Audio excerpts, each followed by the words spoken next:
Biological Anthropology 3rd edition is written as accessibly as possible to be useful to students at community colleges to research-oriented university levels.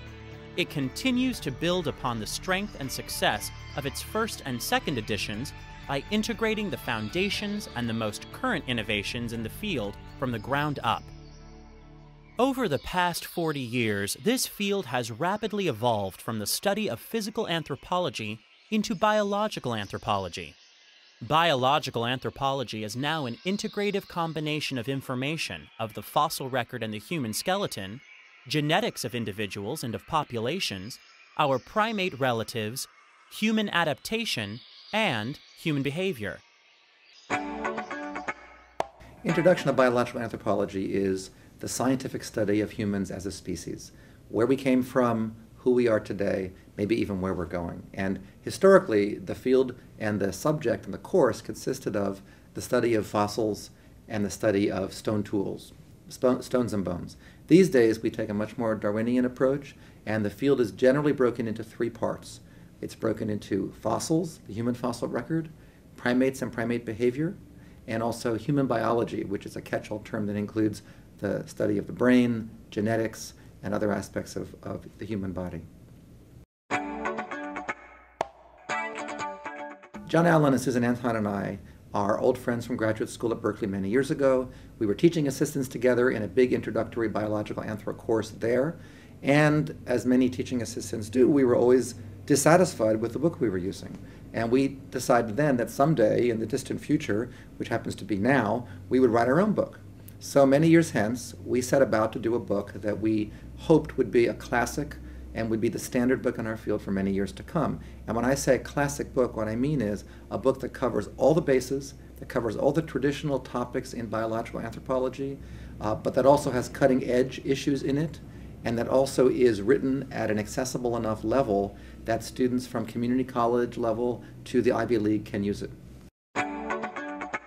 This textbook is unique in that it is an introductory biological anthropology textbook. There are others out there, but we 3 authors broke the book up into 3 sections covering the 3 main subfields of biological anthropology, and each of us wrote about our own research specialty. I wrote the section of the book that's about primate behavior and also evolutionary theory, Darwinian principles. John Allen wrote the sections of the book that are about genetics, the brain, and other parts of human biology. Susan Anton, who's a fossil authority, wrote the sections of the book that are about the human fossil record.